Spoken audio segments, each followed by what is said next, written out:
Hey, welcome everybody. Welcome to the Village's news this week. I know we've been going for a long time. I'm going to try to get caught up. I've got a lot of news for today, relative news. And may I say that the first news is bad.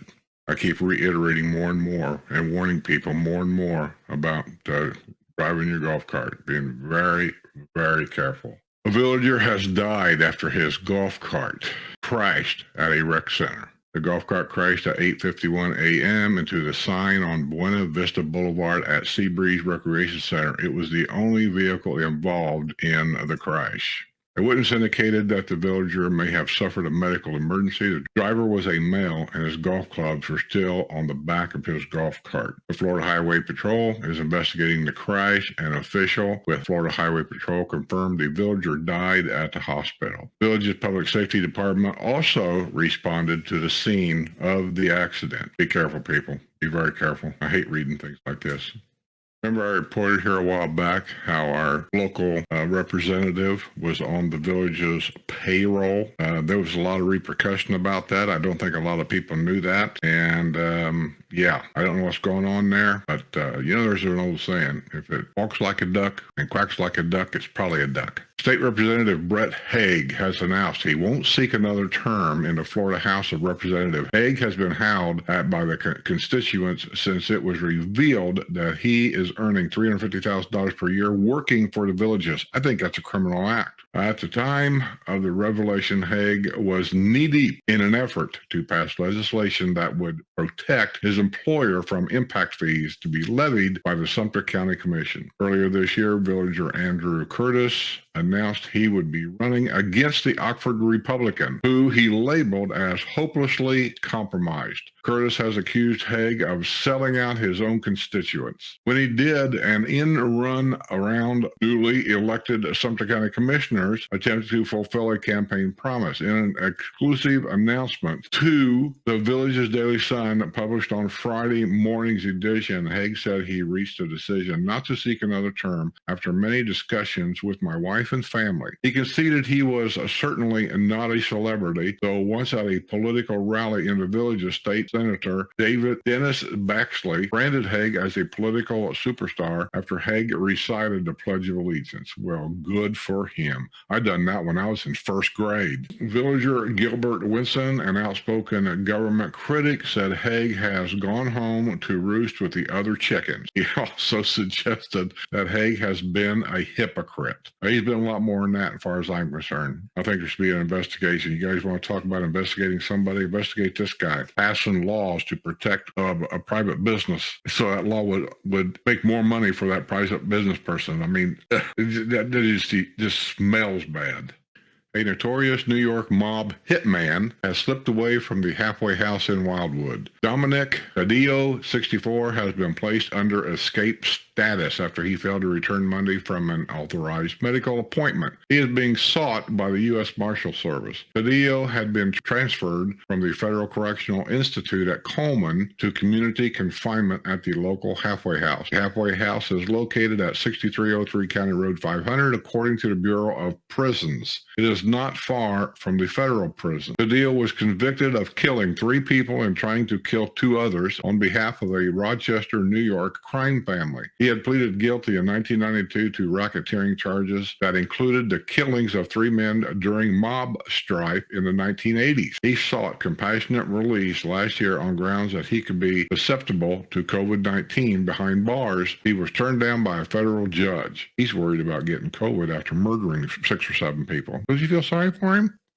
And he just got away. Think somebody that was this bad, that if he went to a halfway house or something, he would have been escorted and guarded 24 hours a day. Wouldn't you think? Is that how stupid we are in America nowadays? A cleaning lady was arrested after she was accused of stealing $1,600 worth of jewelry. Sonia K. Howard, 48 of Wildwood, was arrested Thursday by Sumter County Sheriff's deputies on a charge of theft. Howard was working as a cleaning lady when she allegedly stole 4 pieces of jewelry from a client between January and March. Sorry, my nose itches. Howard was charged with grand theft and booked at the Sumter County Detention Center on $2,000 bond. I've reported these cleaning people stealing stuff from people's houses here in the villages many times. Too many to report. Here's a letter to the editor. To the editor, if we are still dealing with an anonymous complaint on the little white cross, this has gone extremely too far. First of all, why hide under the covers? If it's so bad, give up who you are. Why? You know, all you're wanting to do is just argue, right? Argue and complain and fight. Why do you need to know that? He is simply saying he thinks whoever turned you in, it could be a she, or you have broke the deed restrictions in that community. And he did the right thing by turning you in. That's what they're supposed to do. If somebody sees something that I'm doing that's against the deed restrictions that I may not be aware of, their job is not to argue with me. They're not to come on my property and confront me. That's why I moved here. Turn it into an office. They take care of it. They'll decide if it's a deed restriction. And they've decided in that community, that's considered to be a yard ornament. That's nothing to do with freedom of religion or none of that stuff. You guys are just making an issue out of everything. It's a yard ornament, and you're not allowed to have yard ornaments in your yard. Now, you're going to say, well, why is that guy down the street that they don't do it with him? Everything in the villages is complaint based. If they don't complain about your neighbor having that little white cross, they're not going to do anything about it. But somebody complained about your white cross. So that means you got to do something about it. So instead of being a whiner, how about you do a little bit of thinking, a little bit of not compromising, but a little bit of trickery maybe. Instead of having that white cross, say, stuck out in that yard at everybody in their face, maybe you could put it in a little planter and set it up by your door. That way it's under roof, and technically, as long as it's sitting under roof, I don't think legally they can make you take it out of there. You've got it out in the yard. That's all they're saying. It's a yard decoration. You can't have it. Put it in a planter. Set it up by the door. It's the same thing, right? Why make a big deal over nothing? Use your head. The Community Development District 3 Board of Supervisors is being asked to forgive $5,200 in fines at a home in the villages that had been a source of complaints. Get it? A source of complaints. The home is located at 1825 Sanibel Court in the village of Bel Air. A complaint was received February 2nd, 2021 by community standards about mold on the home, overgrown weeds, and a broken lamppost. At one point, a power washer showed up but couldn't wash the home because the water had been shut off. Rental. Fines for violations eventually totaled $5,200. The home was purchased by Donald Terry Sr. in 2005 for $186,500. 2013, the property was transferred to Donald Terry Jr. and Roseanne Terry of Deltona. They were the owners at the time of the violations. The home was sold in August 2021 to Parinelli LLC for $215,000. 2 months later, the home was sold to Jeffrey Wyatt for $309,500.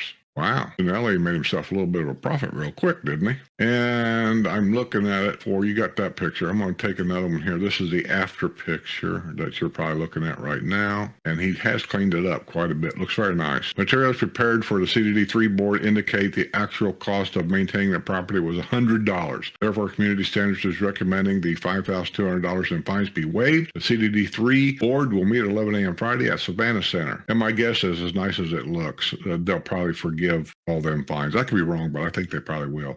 A villager has been jailed after paying a visit to a woman in defiance of a judge's order. The woman showed up Tuesday night at the village's Public Safety Department station on Morris Boulevard near the Sarasota Executive Golf Course. The woman said she had been attacked by 67-year-old Gary Lee Summers, who lives at 380 Arbella Loop, the village of Amelia, according to the arrest report from the Sumter County Sheriff's Office. The native of Corydon, Indiana, was arrested and had been released from jail at 4:50 p.m. Thursday on $2,000 bond with strict instructions not to contact the woman. However, she reported that she spotted Summer get out of his vehicle in her driveway and opened her garage door shortly before 6 p.m. Thursday. He left the scene but was arrested at 7:46 p.m. by the sheriff's deputies.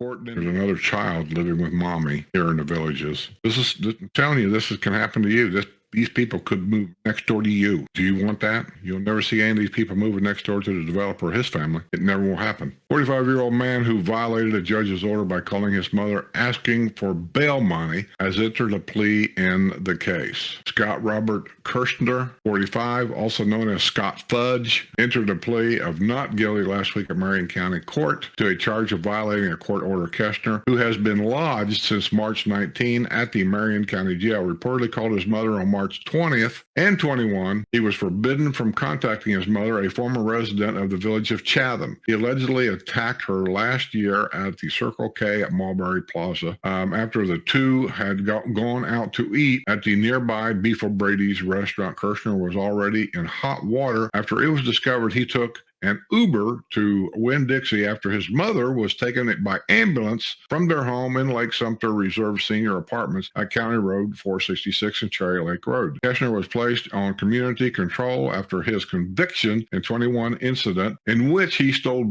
money from a tip jar at Little Joey's Italian restaurant at Bailey Plaza in Somerville. His community control sentence requires him to receive permission from a probation officer before leaving the apartment. After the Uber incident, a probation officer discovered that there had been many times Kirshner left the apartment. Scott goes out shopping and to restaurants often. Scott pressures his mom to take him out to eat and to shop. A neighbor told the probation officer Kirshner has multiple convictions for grand theft and burglary.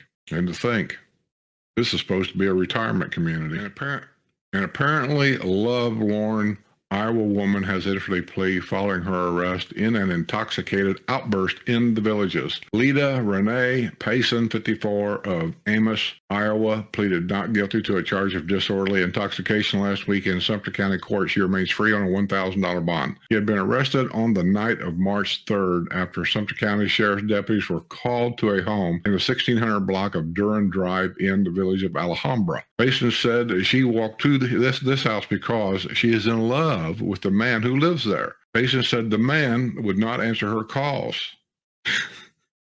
Well, that should tell you something. And she wanted him to answer a question. She was yelling and crying. A homeowner confirmed that Payson had been causing a disturbance at his residence. A neighbor who lives 3 doors down said she had been watching television and heard Payson yelling. Payson had been staying locally at a home at 2502 Ponce Place, also in the village of Alhambra.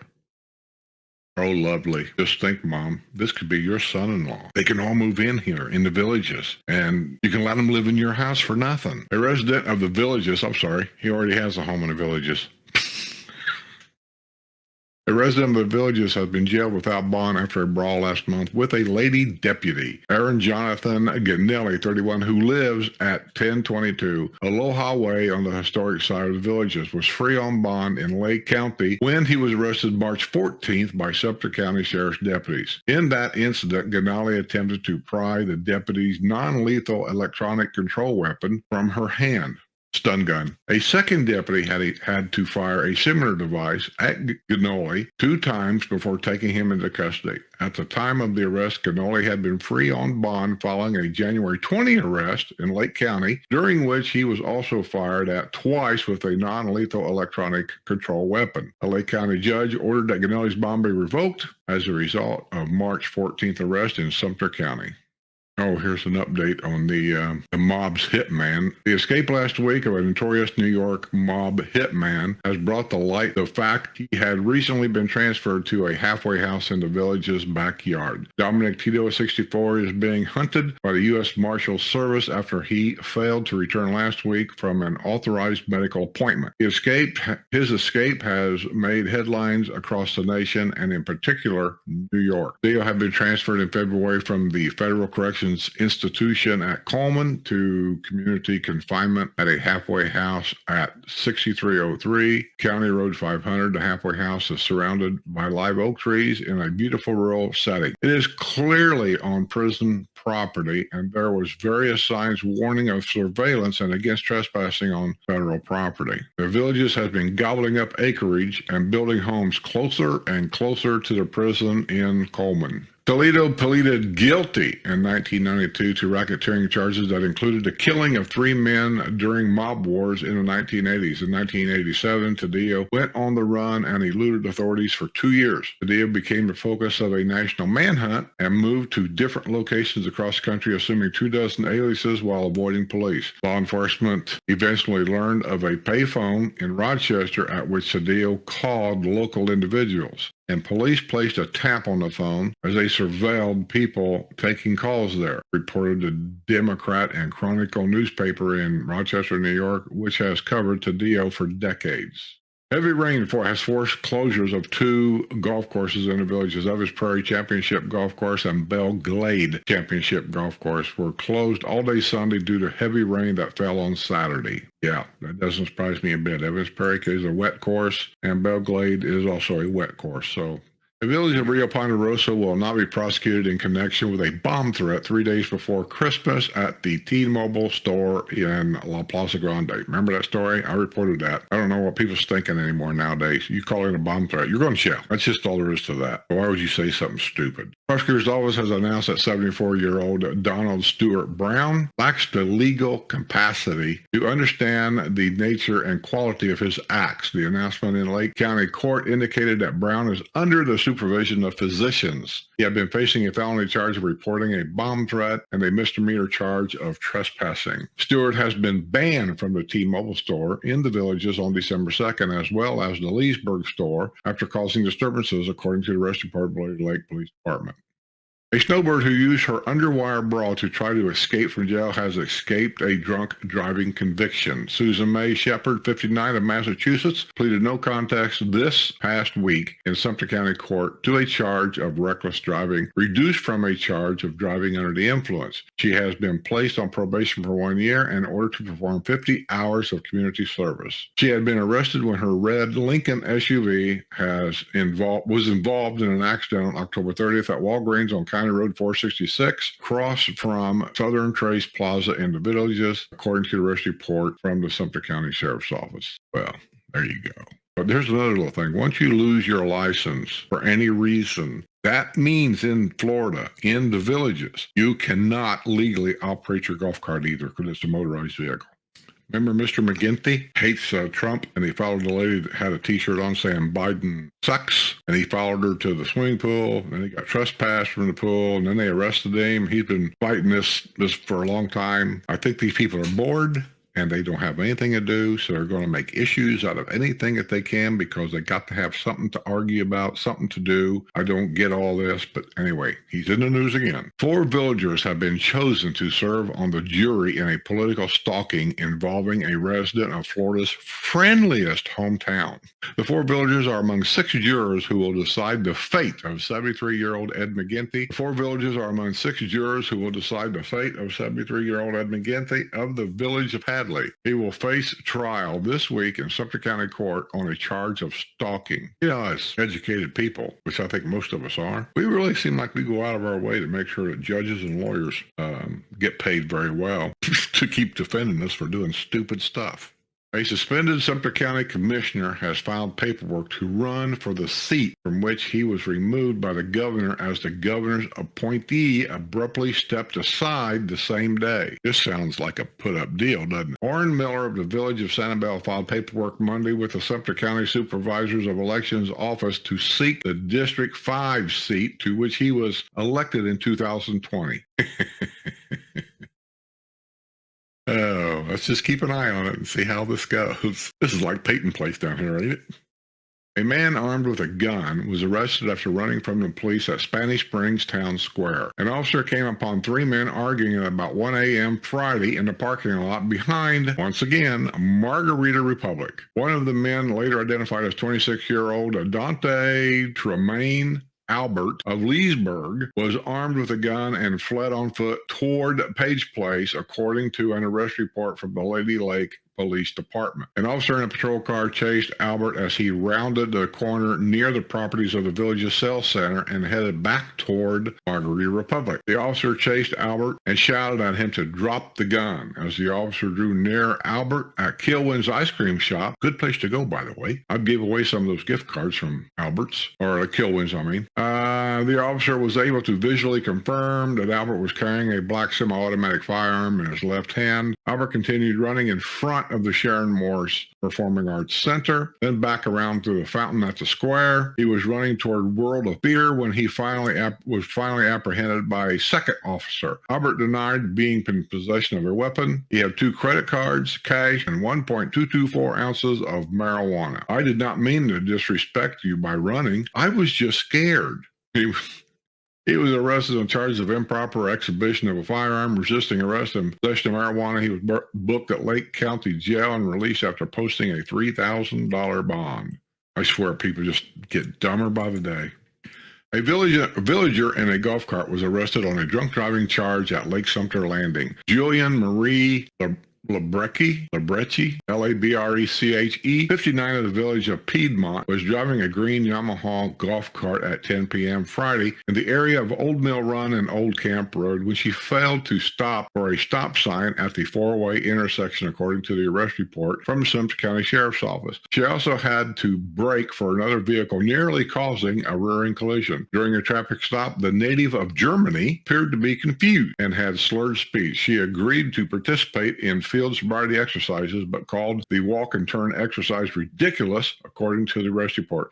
She refused to provide breath samples. Labreche was arrested on charge of driving under the influence. She was booked at the Sumter County Detention Center and released after posting a $1,000 bond. Quick little story. Many years ago, when Sue and I used to come here, and we'd actually rent a home over on the historic side because Spanish Springs was the only town square. There was no other. That is the only area in all of the villages that actually has a community jacuzzi, a hot tub, whatever you want to call it. And I love them hot tubs. I do. And so I rented up there, and I went to the hot tub like every night. Well,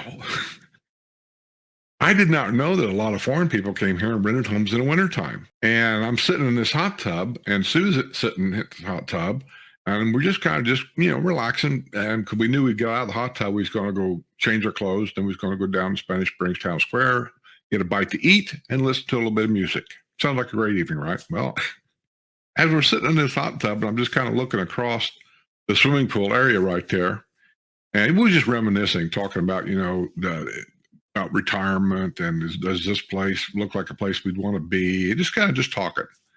There's a guy that was leaning on one of the poles there. They got like a little area up there where it's a shaded area to sit.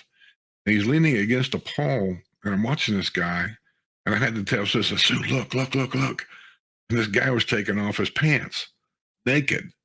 And at that time we decided it's time to go. We don't know who this guy is. He's an older guy, and he's taking off his pants, his swimming trunks. He's just bare naked. Let's get out of here. This guy's nuts. I don't know who this guy is, but I don't want to be around here. We left. Come to find out, this guy was from Germany. And I guess in Germany, they do this kind of thing all the time over there. They just don't even think about it. It's just something that's what they do. And they comes to America. I guess he just didn't do his homework. So I was a little taken back by all that. A gourmet burger restaurant is opening to the Beaumont development in Wildwood. The 2,146 square foot BurgerFi restaurant, so it says BurgerFi, restaurant will be located at 5295 Sundance Trail at the rapidly growing development on County Road 466A across from the Pinellas Plaza in the Villages. BurgerFi bills itself among the nation's fastest growing better burger concept with approximately 125 BurgerFi restaurants domestically and internationally. The restaurant chain was founded in 2011. BurgerFi uses 100% natural American Angus beef. I don't know why they do that. Angus beef. It doesn't make no difference. It's just an Angus cow. It's just a breed of cow. I used to raise beef cattle on a farm. Angus, Hereford, Charolais, all kinds of them. When you grind it up in a hamburger, it's all the same. Difficulty getting a right turn lane on US 301 at County Road 214 in Oxford spurred opposition to a proposed 154-unit residential development. At a meeting Tuesday of the Wildwood Planning and Zoning Committee, Special Magistrate Lindsay C.T. Holt recommended approval of a planned development designation for the project by Terwinger Brothers Residential. But she also encouraged residents and others to attend the hearing when the matter comes before the City Commission, likely later this month. Ooh, here's our hitman again. U.S. Marshals have apprehended the mob hitman who escaped last week from a halfway house near the Villages. Marshals found 64-year-old Dominic Taddeo at about 11 a.m. Monday in Hialeah in South Florida. Ooh, that's clear to Miami area. Wonder how he got all the way down there. 278 miles from Florida's friendliest hometown. He was reportedly taken into custody without incidents. There you go, back in jail. The Lady Lake Commission has given final approval to a new community development district at the planned Hammock Oaks development on County Road 466. Commissioners voted 5-0 Monday night to allow the formation of the CDD at the development proposed by the Coulter Group. The land is currently cow pasture, and the entire development will be home to nearly 4,000 residents. When it is completed, the CDD will be a portion of the entire development. The CDD at Hammock Oaks will be a gated community with private roads. CDD is only being requested to govern 378 acres of the development. The commercial properties along County Road 466 will not be included, nor will the multifamily component of the development. The CDD will include 1,156 residential dwelling units. The Hammock Oaks CDD will be considerably smaller than CDDs in the Villages. Community Development District 11, which governs the Fruitland Park section of the Villages and includes the village of Pine Ridge and Pine Hills, is 692 acres and includes 2,055 homes. CDD 11 is one of the smallest CDDs in the Villages. A bail bondsman surrendered a wanted woman at the McDonald's restaurant in the Villages. A representative of Bob's 24-hour bail bond surrendered 27-year-old Jessie Lynn Parker, Sumter County Sheriff's Department at 11:30 p.m. Monday at the McDonald's restaurant on Colony Plaza. She was wanted on warrants charging her with failure to appear. She was booked at the Sumter County Detention Center on $4,000 bond. Parker, who was identified in the arrest report as a server at the O'Brady's restaurant in Southern Trace Plaza in the Villages, has been arrested March 6th when she was a passenger in a black Ford Mustang driven by her on-again, off-again boyfriend, 29-year-old Chase Allen Strong of Fruitland Park. During a traffic stop, Parker refused to reveal her name or date of birth. A rapid ID scanner was used to scan Parker's fingerprints to determine her true identity. Now, really, how stupid is that? To refuse to give your name? If you're educated, knowing they have all these devices, they're going to find out who you are.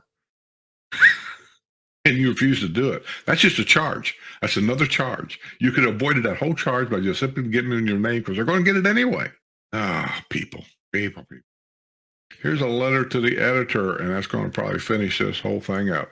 To the editor, my wife and I retired recently. We have long considered settling in the Villages because of the people, amenities, and opportunities for a stimulating and active retirement. However, if you go by just what you can read here, it looks like it is a terrible, falling community filled with criminals, he must have been drunks and intolerant, unhappy people. Well, that's partially correct.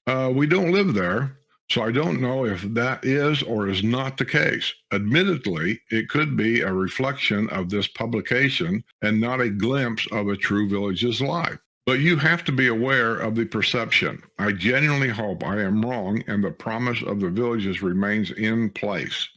If that is the case, I hope the community will focus on building tolerant and neighborly relationships and working with one another. Local government and the developer is an effort to fix what is broken and ensure the promise of the community is a reality. Look to the external news, letters, etc. with an eternal eye and ask yourself if you would like to live there if you didn't already. Just a hint from the potential neighbor who hopes he is wrong. That's written by Greg Wilson. Well, Greg, let me clue you in on one little thing. The developer and his whole family that develops this place, they don't even live here. Their whole property has been zoned off to be not part of the Villages. That way he doesn't have to pay anything, amenity fees and all the stuff we pay for, just so you know.